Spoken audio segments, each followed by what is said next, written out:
arguably the most desired and important modern day soccer card. The Mega Cracks production from 2004, which featured Messi and his what has become like his most preferred rookie card. Who could have ever known that the manufacturer would be creating such an important depiction at that time? I mean, obviously Messi, playing for Barca at that time, I mean, he was an up-and-coming star. There's not something like it was a super well-kept secret. But at the same time, like, who would have ever predicted that he'd become what he became, and what has been a 20-year career now in the professional levels, widely regarded as the finest soccer player in the history of the world, the greatest of all time, the GOAT. This was the card which really brought him into the professional league that we used to represent, one of the best athletes I think that any sport has really ever had. Condition-wise, assessed as a 9 by Beckett. We have a corner subgrade of a 9, surface of an 8.5.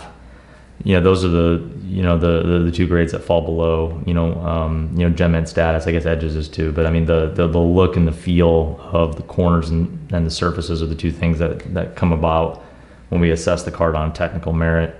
But it's just a card which I think for all intents and purposes looks pack fresh. There's really nothing to point out that's overly egregious in terms of like wear, circulation issues. This is not an easy card to find in high grade. The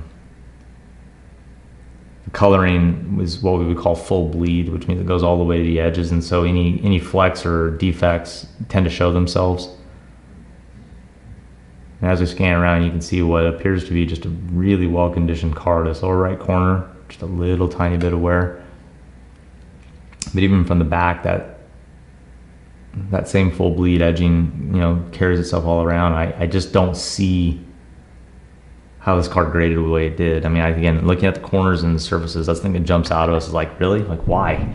What is it about this card that could really have been better? I don't see it. It's the kind of thing like maybe outside of the holder, but man, this is a brutally assessed card in so many ways. Maybe just a little touch that lower right, but overall, this is a beautiful, beautiful example for the assigned technical grade and among the more important investment pieces that we're offering this month.